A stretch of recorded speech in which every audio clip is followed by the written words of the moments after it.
On February 2nd, 2018, popular anime and video game YouTuber Rogersbase uploaded a reaction video to the first episode of Pop Team Epic. Here are some snippets. What? Hold on. That was the whole scene? Wait, beef or chicken? What the hell is this? It's like Robot Chicken? These are like mini skit. Hold on. Okay, I gotta be honest. I don't think this is my type of show. What is this? What? This is literally for people who have ADD. Why is he flipping them off? I'd be flipping them off too, honestly, if I had to sit through this in real life. I don't get why people wanted me to react to this. I don't know if you expected me to hate it more than I did, or you thought I was really gonna love this. It's a bunch of memes. They're not even memes. They're not even clever. It's just like feeding pork cutlet. I don't know who this appeals to. Who does this appeal to? It's not even funny. The art is bad and it's not funny. Who does it speak to? Preview next week. All right, I'll watch. All right. This is just not funny. This is a waste of my time. What am I watching? I blame the internet for this. I really do. I blame the internet for this existing. Who likes this? If you like this, explain to me, please. Explain to me, please, why you like this if you like this. Explain to me what I'm not getting about it. I'm kind of angry right now. I'm kind of upset and I'm angry that I sat through this and that I'm still sitting through this because there's still time running on the episode. And then there's going to be the aliens and they're like, this isn't even funny enough for a real anime. These aliens are right. It's not funny enough for a real anime. This should have never been created. I feel sad for people who enjoy this. I really do. I truly feel like this is the worst thing I've ever done a live reaction to. She might not be upset. I'm upset right now. I'm upset that I sat through this and that I expected something more from this. I'm upset that you guys thought I would enjoy this. I'm upset that people exist in the world that enjoy this. I just don't understand. I feel like my life is actively worse having watched that. While I disagree completely and feel he was borderline antagonistic towards those who do like the show, his hatred of the first episode is his opinion and I will respect the fuck out of it like the fedora-wearing woman respecter that I am. However, there's one point from his video that really stuck with me. He asked a few times throughout for those who do like the show to explain to him why they like it. He just couldn't understand why the show was resonating with the internet as much as it has been.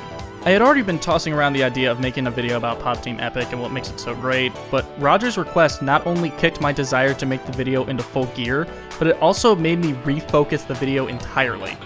Hello and welcome to Jack's Back of Macca. I am Macca, and this male and female protagonist is the appeal of Pop Team Epic. First, a little history lesson. In 2014, publisher Takeshobo released the first chapter of Pop Team Epic, a 4-panel comedy series in their web magazine, Manga Life Win. The series was written and illustrated by Bakubu Okawa, also known as Bakub Online. Prior to Pop Team Epic, Okawa had already gained a bit of a cult following in both Japanese and Western circles, thanks to his Toho doujins that had reached meme status. Most notably, Pop Team Epic, called Papute Pipiku in Japanese, follows the bizarre adventures of Papuko and Pipimi. The manga is filled with both Japanese and Western pop culture references, parodies and mockeries of various aspects of Japanese culture, such as video games, anime and manga tropes, in-jokes only Okawa and his friends would get, and absurdist, surrealist humor, the likes of which you can only really find online or on Adult Swim.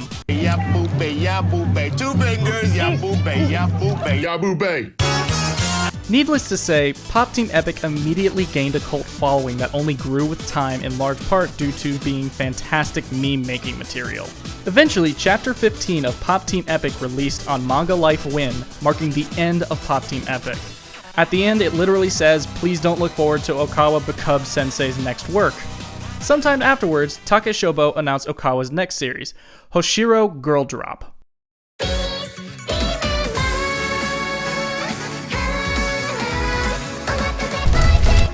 After a lot of promotion, Hoshiro Girl Drop finally released. The series was about a boy named Daichi whose parents were away on a long business trip overseas, leaving him alone with his student by day, idol by night childhood friend Sosogu, whose Daichi's parents tasked with taking care of him. Also, she secretly has a big crush on him, they promise to get married as children, they haven't seen each other in 5 years, and there are 2 other girls who eventually battle for his affection. Sound original, right? However, there's one problem. Daichi has no clue who this girl is. This eventually causes Sosoku to become manic, chanting, it's me," over and over until she rips her face in half, revealing that Hoshiro Girl Drop was nothing more than a troll by Okawa. Instead, Pop Team Epic was coming back for another season, as he calls them. During this second season, an anime adaptation of Hoshiro Girl Drop was announced with a countdown on the website that would end on April 1st, 2017. Eventually, the day came and it was revealed that, once again, Hoshiro Girl Drop was nothing more than an incredibly generic and tropey red herring. At the end of the countdown, an anime adaptation of Pop Team Epic by Kamikaze Doga, the geniuses behind the JoJo's Bizarre Adventure CGI openings, was announced. And after a delay that left Papuko lamenting in the manga, the series finally released in January 2018. Now you might be wondering why that history lesson is relevant to this video, and my answer is it'll make more sense as we get further and further into this discussion. Throughout Roger's reactions, he failed to understand a lot of jokes and parodies the show presented, and I honestly don't blame him. As I said in the history lesson, the series is filled with various references to and parodies of Japanese culture, from idols to anime tropes to segments of Japanese television. Everything is so niche here in the West that only those living in Japan or who have a great understanding of the last 50 years or so of Japanese pop culture would understand it all. Hell, even I'll admit there were jokes that flew over my head or I completely misunderstood my first time seeing them. However, it's not just Japanese culture the series makes fun of. There are also some Western pop culture that the show references as well. Skyrim, wacky races, cool runnings, Top Gun, Guardians of the Galaxy, and even Earth, Wind, and Fire. The series revels in its parodies and references to all forms of pop culture. While it mostly mocks Japanese culture, it is unafraid to go across the Pacific Ocean and mock the American equivalent from time to time. Now, I don't mean to say Pop Team Epic is a show for intellectuals or the cultured. Rather, I'm just explaining an important part of the show's humor. What it parodies is actually only a single cog in why the internet has come to love this show. Another thing I said in the history lesson is that the series is filled with absurdist and surrealist humor that can only be found in the West online or on Adult Swim. When Roger compared the show to Robot Chicken, he actually had the right idea. However, he had the wrong show entirely. Awesome show. While Pop Team Epic is like Robot Chicken in its heavy reliance on pop culture references and parody, its style of humor is way more like Tim and Eric. There are lots of moments of what I like to call stupid humor, where the comedy doesn't come from the proper telling of jokes, but from the stupidity and pointlessness of what you have just seen. When Papuko punches Pipimi over and over, asking if she's upset, only to make Pipimi flinch, you aren't meant to laugh with the show, you're meant to laugh at it. It also purposefully misuses the show's budget by hiring 2 sets of voice actors every episode, leading to the Wikipedia page becoming an absolute clusterfuck of names after only 5 episodes subbed and 3 episodes dubbed. It's like a form of self-deprecating humor at this point. Note how throughout this video I have used the words parody and mockery interchangeably. That is because the vast majority of what Pop Team Epic presents is meant to both make fun of and pay homage. In the first 4 episodes alone, Chrono Trigger, Your Name, Isekai Anime, Initial D, Peer Gynt's Morning Mood, mascot characters, manga speech bubbles, the show's haters, the production of anime, and even the voice actors themselves are all mocked and parodied in both loving and scathing ways. The show even mocks itself with Babu ne Mimimi or Bob Epic Team. It also mocks the viewer through the form of Hoshiro Girl Drop, tricking them into thinking they're watching the wrong anime entirely.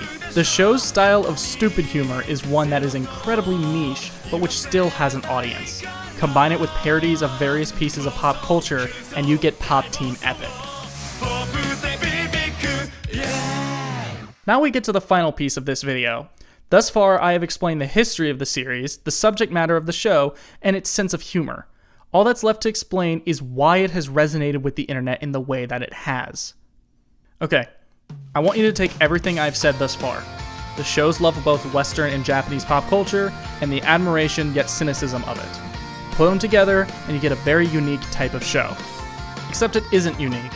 Everything I've talked about can be found in one other place, a place that both the Japanese and the West have in common, a place where the cultures blend together and has led to many people of one group adopting aspects of the other, for better or worse. The internet. Internet culture is filled with all kinds of things. Warmth and cruelty, kindness and harshness, love and hatred. These things can be found in various places throughout the internet. Debates about politics, conversations about life, and even in the internet's sense of humor. Once again, think back to my history lesson. Okawa's work has always been popular on the internet because Okawa himself is a part of it. Pop Team Epic's sense of humor perfectly mirrors the internet's. This is why it has resonated with so many people online. Just look at the most iconic image from the franchise. Papuko and Pipimi standing there, looking cute, with 4 highly detailed, realistic hands flipping the bird. It is both an escape from and a harsh reminder of what life can be like. It embodies both the positives and the negatives that the internet is known for. When Rogers said he blamed the internet for letting this happen, he was right. Pop Team Epic is a product of it. In order to fully enjoy the show, you need to have an incredibly specific mindset and sense of humor that is able to appreciate all facets of the internet.